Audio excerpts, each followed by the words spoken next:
Good evening friends, बहुत बहुत स्वागत है आपका Ramanuj maths classes online channel पर। स्टूडेंट, उम्मीद है कि आपने अब अपनी सेकेंड ग्रेड और फर्स्ट ग्रेड दोनों की तैयारी वापस सुचारू रूप से शुरू कर दी होगी।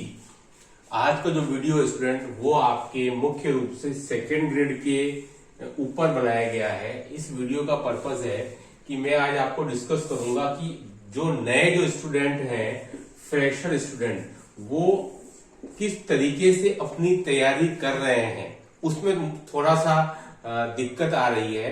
क्या हो रहा है कि ज्यादातर स्टूडेंट से जो मैसेज मिल रहे हैं कि जो सेकंड ग्रेड की तैयारी तो कर रहे हैं, लेकिन वो क्या कर रहे हैं कि वो डायरेक्ट बीएससी पार्ट की तैयारी करने में लग गए, है ना। प्रॉब्लम ये आ रही है कि जो मैसेज आते हैं कि सर पिछली बार तो 26/12 का पेपर हुआ था, उसमें बीएससी पार्ट के क्वेश्चन जस्ट डबल आए थे, तो भाई मैंने तो सेकंड ग्रेड की तैयारी में बीएससी पार्ट करना शुरू कर दिया है। तो स्टूडेंट, ज्यादातर स्टूडेंट जो है वो इसी चक्कर में पड़ गए हैं कि वो ये सोच रहे हैं कि बीएससी पार्ट के 80 प्रश्न थे तो मैं इसी की तैयारी कर लेता हूँ स्टूडेंट।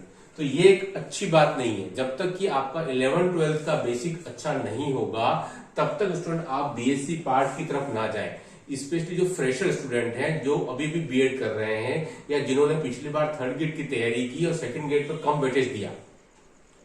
मैं क्या बोल रहा हूं, आपको अच्छी से बात समझ में आ रही होगी कि आप सेकंड ग्रेड की तैयारी कर रहे हैं तो आप टू द पॉइंट चले। पहले आप 11th-12th के बेसिक अच्छे से कर लें, उसके बाद में ही आप बीएससी पार्ट की तरफ बढ़े। अगर आपने पहले अच्छी गंभीर तैयारी की है और फिर आप बीएससी पार्ट तैयार कर रहे हैं तो कोई दिक्कत वाली बात नहीं है। लेकिन कई स्टूडेंट जो है वो भेड़ चाल में आकर के और सीधा बीएससी पार्ट की तैयारी करने में लग गए। तो स्टूडेंट, उससे क्या होगा कि आप चीजों को बेसिक को समझ नहीं पाएंगे, जो बहुत जरूरी है इस एग्जाम की तैयारी के लिए। डिमांड है, भले ही पिछली बार 40 क्वेश्चन आए 11th-12th के, लेकिन स्टूडेंट पिछली बार वर्गीकरण नहीं था।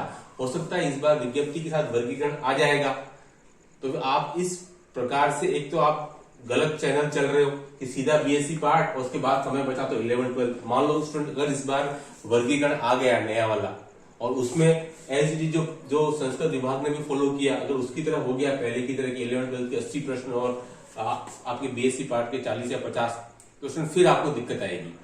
तो प्रॉपर चैनल से आप चलें। मैं आपको सजेस्ट करूंगा कि आप सेकंड ग्रेड की तैयारी कर रहे हैं तो आप दूसरे की नकल नहीं करें। हो सकता है आपका जो दोस्त जिसने पिछली बार भी अच्छी गंभीर तैयारी की होगी, वो अगर बीएससी पार्ट डायरेक्ट शुरू कर रहा है 11th-12th को की बजाय, तो वो उसका विचार हो सकता है। लेकिन अगर आप फ्रेशर हैं और आपने पिछली बार गंभीर तैयारी नहीं की है सेकंड ग्रेड की, तो मेरा आपको सजेशन बिल्कुल ये रहेगा कि पहले आप 11th-12th को अच्छे से कर ले, देन आप बीएससी पार्ट शुरू करें।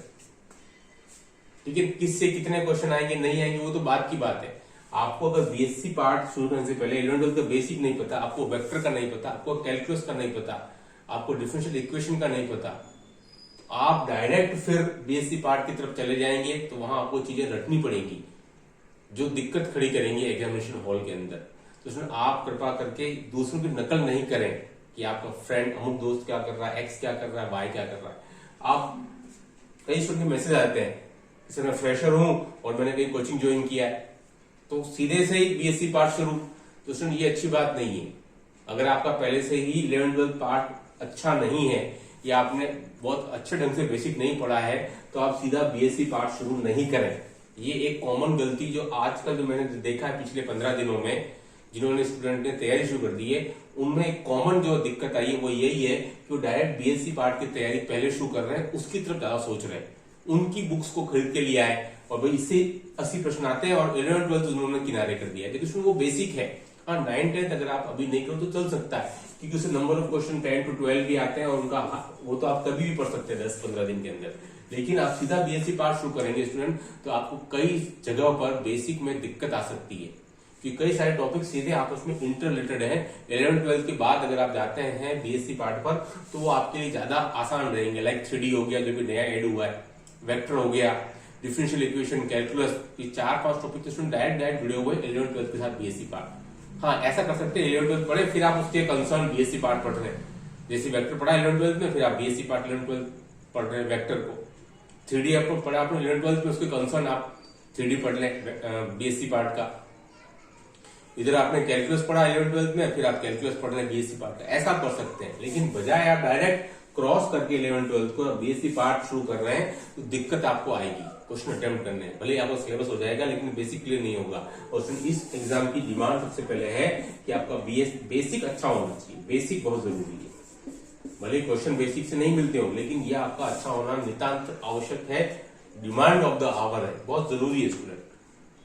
तो मैं आपको सजेस्ट बिल्कुल ये करूंगा कि आप भेड़चाल में नहीं आए, दूसरे के प्रलोभन में नहीं आए। दूसरे से आपको कोई लेना देना नहीं है। आप एक यूनिक आइडेंटिटी हैं तो आपको अपने हिसाब से, मैं तो यही बोलता हूँ, अगर आप औसत स्टूडेंट हैं, अगर आप फ्रेशर हैं तो आप कृपा करके पहले 11th-12th शुरू करें और बीएससी पार्ट को उसके बाद करें। मैंने आपको टॉपिक वाइज ही बता दिया, वो भी फॉलो कर सकते हैं। लेकिन डायरेक्ट आप बीएससी पार्ट आ जाए, वेक्टर कर्ल हो गया, ग्रेडियंट हो गया, डाइवर्जेंस हो गया, तो स्टूडेंट फिर दिक्कत आपको आ सकती है क्योंकि आपने यहाँ बेसिक नहीं पढ़ा। ठीक है, तो ये वीडियो उन स्टूडेंट के लिए था जो भ्रम में आकर के और डायरेक्ट बीएससी पार्ट शुरू कर देंगे। फ्रेशर स्टूडेंट है क्योंकि उन्होंने पिछले पेपर से मैच कर लिया, किसी ने बोल दिया 80 क्वेश्चन आते हैं। उसमें हमेशा ये कोई जरूरी नहीं है। इस बार वर्गीकरण क्या रहता है, क्या सिलेबस आता है, उसके अकॉर्डिंग ही रहेगा। तो आप पहले 11th-12th करें अच्छे से, उसके साथ साथ टॉपिक वाइज आप मैंने बता दिया, बीएससी पार्ट आप कर सकते हैं। स्टूडेंट वीडियो कैसे लगा, do like share subscribe channel. Okay, thanks, बहुत बहुत धन्यवाद।